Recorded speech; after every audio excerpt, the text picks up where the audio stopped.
Welcome to శ్యామలాస్ kitchen. ఈరోజు శ్యామలాస్ కిచెన్లో ఉడికించిన అన్నంతో వాము రైసు ఎలా తయారు చేసుకోవాలో చూద్దామండి. ముందుగా స్టవ్ వెలిగించుకుని కడాయి పెట్టుకోవాలండి. కడాయిలో 1 స్పూన్ నెయ్యి వేసుకోవాలి. నెయ్యి కరిగిన తర్వాత కొద్దిగా ఆయిల్ కూడా వేసుకోవాలండి. 1 స్పూన్ ఆయిల్ అయితే సరిపోతుంది. ఆయిల్ వేడెక్కిన తర్వాత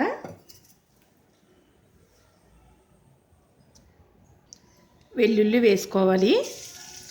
వెల్లుల్లి దోరగా వేయించుకోవాలండి. మరీ ఎర్రగా రావనవసరం లేదు, దోరగా వేగితే సరిపోతుంది.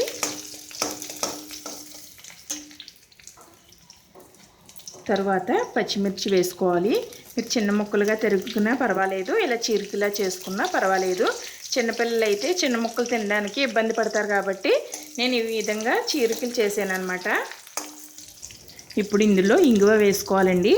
ఇంగువ మీకు ఇష్టం ఉంటే వేసుకోండి, లేదంటే లేదు. కాకపోతే టేస్ట్ బాగుంటుంది. ఇంగువ తినడం వల్ల ఆరోగ్యానికి కూడా మంచిది. అలాగే ఇందులో జీడిపప్పు బద్దలు వేసుకోవాలి. ఇది కూడా ఆప్షనల్ అండి. ఇది మీకు వీడియో కోసం నేను వేస్తున్నాను. నేను మామూలుగా అయితే జీడిపప్పులు వేయను.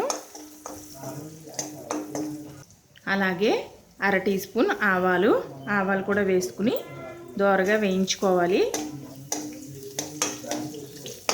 ఇప్పుడు వాము వేసుకోవాలండి. 2 స్పూన్లు వాము అయితే సరిపోతుంది.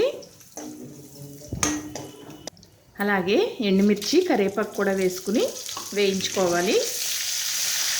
అలాగే రుచికి తగినంత ఉప్పు వేసుకోవాలి. కొద్దిగా పసుపు వేసుకోవాలి. 1/2 టీ స్పూన్ పసుపు అయితే సరిపోతుంది. ఇప్పుడు మరొకసారి కలుపుకోవాలి. ఈ రైసు చలికాలం మనకి వేడిగా ఉంటుందండి, బాగుంటుంది. చలికాలంలో పిల్లలు చాలా ఇబ్బంది పడతారు కదా, జలుబు దగ్గు ఇలాంటివన్నీ వస్తాయి కదా, దానికోసం ఇలా చలికాలంలో చేసుకుంటే మనకి పిల్లలకి ఆరోగ్యంగా ఉంటారు. ఇప్పుడు ఈ పోపు అంతా వేగిన తర్వాత ముందుగా ఉడికించి పెట్టుకున్న రైస్ వేసుకోవాలండి. రైస్ వేసుకుని అంతా కలిసేలాగా కలుపుకోవాలి. ఈ విధంగా పోపు అంతా అన్నానికి పట్టేలాగా కలుపుకోవాలండి. ఈ విధంగా మొత్తం అంతా కలిసేలాగా కలిపేసుకోవాలండి. ఇప్పుడు కొద్దిగా కొత్తిమీర చల్లుకోవాలి. కొత్తిమీర చల్లుకున్న తర్వాత ఉప్పు సరిపోయిందో లేదో చూసుకుని స్టవ్ ఆఫ్ చేసుకుని బౌల్లోకి తీసేసుకోవాలండి. ఈ చలికాలం కంపల్సరీ తరచూ మనం పిల్లలకి పెడుతూ ఉంటే బాగుంటుందండి. ఈ విధంగా బౌల్లోకి తీసేసుకుని మనం సర్వ్ చేసుకోవాలి.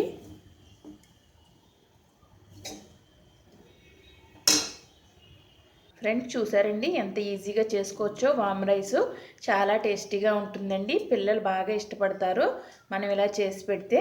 చలికాలంలో కొంచెం ఆవేశం ఉన్న వాళ్ళకి ఆవు నెయ్యి వాడితే చాలా మంచిదండి. ఆవు పాలు కానీ ఆవు నెయ్యి కానీ అలాంటివి వాడుకుంటే ఆయాసం ఉన్న దగ్గు రొంప ఇలాంటివన్నీ తగ్గుతాయి.